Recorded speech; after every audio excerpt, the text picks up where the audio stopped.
What's up, everyone? Just wanted to say what's up to everyone out there, whether you're tuning in back in New York or out here in Melbourne, Australia. It is a beautiful, nice, and crazy windy day out here, and I just wanted to share a story here. So, I was a New York City firefighter from April of 2006 till September of 2018, and I met several firefighters along my journey who really impacted my career, people that really helped me out, saved my butt, all sorts of things, man. I mean, the fire department of New York and all across the world, they're great brotherhoods, and it's called that for a reason, you know. Just when something's going wrong or something's coming up, especially if you're new, you rely on the older people with more experience, more time to have you back. And I just want to share a little story. I recently heard a guy I worked with named Billy Moon passed away. I heard that he was at his firehouse in Brooklyn and he was doing a training exercise and fell 3 stories to his death. I don't know all the details, but being here in Melbourne, Australia now, I get bits and pieces and read articles and people pass things along to me, and I felt it was appropriate to do a video to honor him. So I was a new firefighter. I was 26 years old. I was working in Jamaica, Queens, and I was working in ladder 127. And I remember it was around 1 o'clock in the morning. We get a call that came in, and it was for fire in a commercial building on 165th Street and Jamaica Avenue. So if you're familiar with that area, you look on a map, there's a lot of commercial buildings in that area. I was working in ladder 127, which is a pretty busy neighborhood. Anywhere in Jamaica, South Jamaica, Hillside Avenue, Jamaica, if you work in that area, you're gonna go to fires. That's just how it is. So at work, you're always ready for anything. So on this particular night, we get the call for a fire in a commercial building. I was actually the night watchman, so I received the call.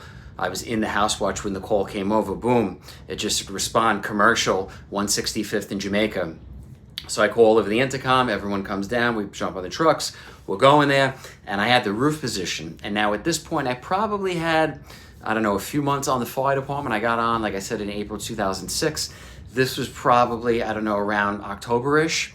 So I had a few months on the job, and I had the roof position, and we go to this fire, and it's the first time I'm going to a fire where I'm on the roof that's an actual fire that's fully involved in everything. So as we're coming up to 165th Street, you can see smoke bank down, rolling down the block. It's heavy, and we're the first company in there. So we're pulling in, and it is a 1-story, it's a 1-level commercial occupancy, and there's a whole row of stores. So they're all connected. So my easiest way to get to the roof was just to jump in the bucket on the tower ladder that I worked in and take it right to the roof. So I'm getting my stuff and putting my tools in the bucket. That's a little cherry picker on the end of the truck that takes you up to the roof. As I'm doing that, it's pouring rain.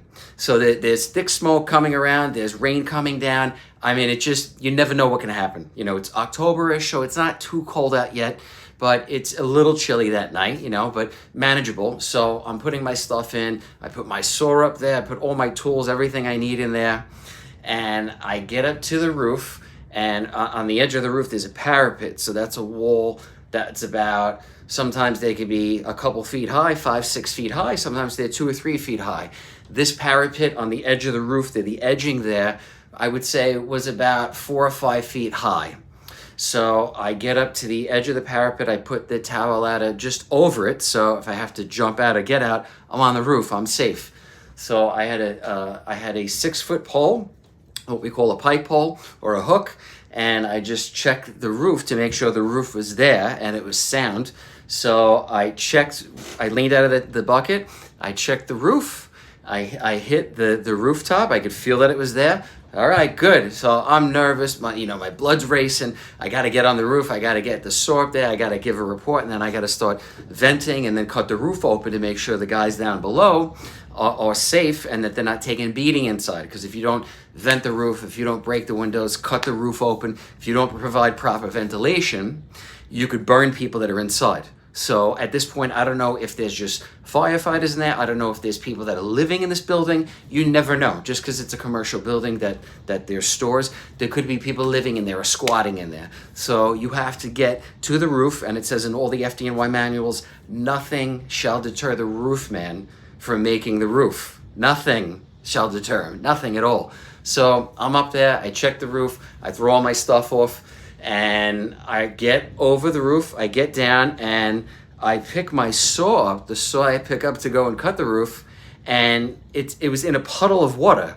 So the rain that was coming down went to the front where the parapet is, and it was collecting. Now, when I had checked the roof and shined with a flashlight looking, I looked down there, and I'm like, I don't see anything. I don't see a big puddle or anything. I saw some water on the roof, but nothing major. But when I dropped the saw off, it was now under, it was like under some water. I didn't realize at the time how bad that was. So I didn't realize if it was gonna start, not start. I just grabbed my stuff, ran over, started, giving my reports, seeing where the smoke was coming in. I saw smoke coming out of the front of the building, nothing in the rear of the building, and the buildings were connected, so there's nothing going on the sides. So my job is to get that saw started and to start cutting. So I'm pulling the saw, and I'm hearing the chief on the radio say to me, have you got the roof open yet? Have you cut the roof open yet? And I'm pulling the saw to get it started, and all of a sudden water is spitting out of the saw. So there's water coming out. The saw's not starting up, there's water coming out. I'm like, oh my God. This is my first fire. I'm on the roof. I'm like, there's water in the saw. I've never seen this, never heard of this. This is crazy. So I just kept pulling, and literally, I don't know, maybe it was a minute or two later, it was just, I just turned around. I remember seeing a front piece behind me, and it just said 133 on it, ladder 133. And this guy was up behind me. It was Billy Moon. He was just right there behind me. Boom, his saw started right up. He had a saw with him. He started it up, started cutting the roof. I was on the radio saying, I can't get the roof open. There's a problem with my saw. I don't know if he heard me or if he just wrote a saw on his own. I never talked to him after about it. I just tried to get my saw started. I couldn't. I turned around. He had his started. He started cutting the roof. I eventually got my saw started. I just kept pulling. Boom, the water spit out, and eventually it started up. I cut the roof, he cut the roof. No one got hurt, nothing bad happened, everyone home safe. It was all good. But what I really respected was, besides God or something sending that angel to me and helping me out and having my back, I didn't even know this person at the time. I didn't even know who he was. I just remember seeing the 133 on his front piece, and on the back of his coat it said Moon. So I said, oh, that's Billy Moon, whatever. We never spoke about it. He didn't go and tell anyone. He didn't say anything to anyone as far as I knew. Oh, I couldn't get the saw started, whatever it was. He didn't say anything like that. The guy was a pro. He just came up, did his job, got the roof open, cut it open, vented it properly. He left, I left, and then that was it. It was like business as usual. So when I had found out last week, or actually a couple weeks ago, that he had passed away, that was awful. Someone that's married, that has kids, a 20-year veteran on the job.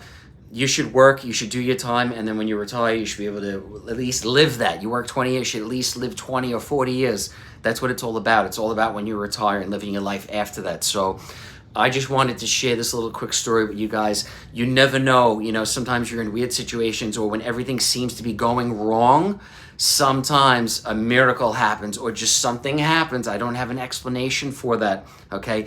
A million things could have went wrong that night.